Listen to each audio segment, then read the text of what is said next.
So hunting, I wouldn't say is our main source of income and we rely on it. It's just something we're very passionate about. Just passionate about wildlife, passionate about wilderness areas, and it's just more a passion became a business, basically. In 1994, when we started, we had like 4 concessions. In late 90s, early 2000s, we had up to 12 areas, 10 hunting camps. It was quite a big operation at that time.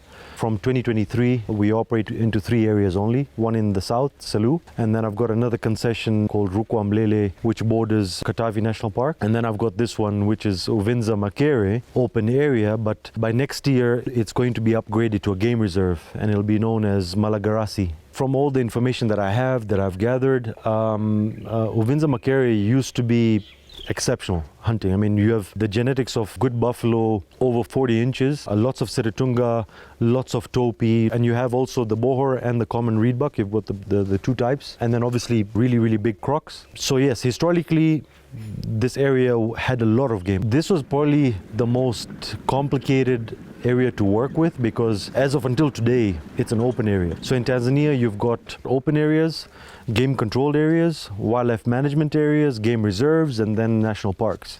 So open areas in terms of hunting is the lowest category. It allows hunting, it allows honey farming, it allows a bit of fishing, sometimes also a bit of cattle. So it's a bit complicated. And then as you go up, game control areas, they restrict it even more. And then game reserve is basically the highest conservation status for a hunting block, which is for hunting only and nothing else. When we took this area, there were already talks within government to upgrade it, but it was heavily encroached by illegal farms, illegal cattle. You get this little reed which has got thorns and stuff, and normally that's a lot of it is because of cattle, because there was a lot of cattle for years and years and years.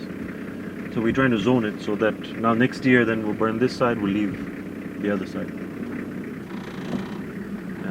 The river, the Malagarasi, which is behind us, is probably one of the biggest main rivers that actually feeds Lake Tanganyika. And it actually is the main river that supports the Moyowasi Game Reserve, which is across the river from us, and also this concession, which is Uvinza Makere. So there was a lot of fishing also, heavily fishing. They were using gill nets, and even in some places, they were even poisoning some of the water holes. In the rainy season, they fill up from the river, and then in the dry season, they're left with just pools, and they were also poisoning the water holes.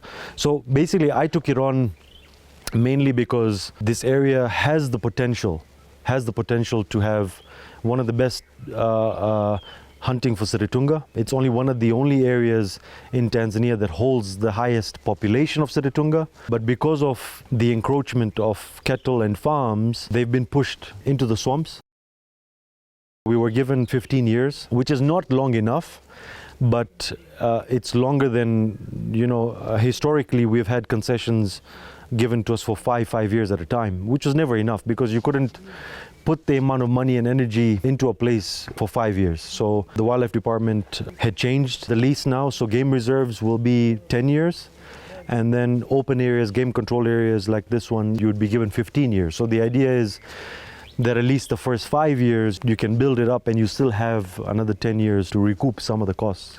And then obviously also with the river, we have a lot of tiger fish in the river, together with other various fish. We've got yellowfish, we've got vundu. So I saw a potential for it to be a good area, maybe in hunting in a few years' time, but also good for fishing. So that's why I was kind of attracted to it.